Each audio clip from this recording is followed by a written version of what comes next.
Sir plan plan হচ্ছে তোমার যে ড্রেসগুলো আনতে বলতে আনছো নিয়ে আসো। জি স্যার।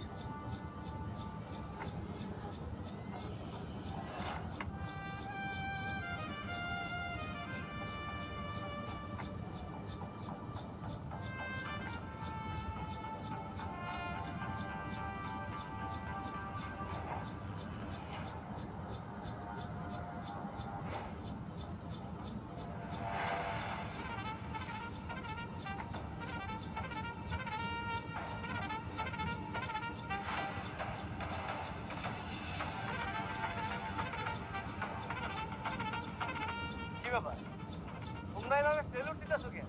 তোমরা যদি এভাবে সেলুট দাও তাহলে তো সবাই জেনে যাবে যে আমি শেহজাদ চৌধুরী। হ্যাঁ, তাহলে এই ড্রেস পরে আমার কোনো লাভ আছে? আমি এখানে আসছি দাউদ খানের যে লোকেরা এই এলাকায় লোকে আছে তাদেরকে ধরার জন্য। সেলুট দাও। স্যার, আপনি এভাবে সাধারণ মানুষের মতো চলাফেরা করতে পারেন না। এতে শত্রুপক্ষ আপনাকে আক্রমণ করতে পারে। আর ম্যাডাম যদি কোনোভাবে জানতে পারে যে আপনাকে স্পেশাল প্রোটোকল ছাড়া একা একা ছেড়ে দিয়েছি, তাহলে আমাদের কঠিন শাস্তি দেবে, আমাদের চাকরি থাকবে না স্যার। রয়্যাল বেঙ্গল টাইগার সবসময় একাই চলে। আর আমিও একাই চলবো আমার কাছে লাগবে। আমার যদি কিছু হয়েও যায় তোমরা আমার পিছনে আসবে। I don't need any protocol.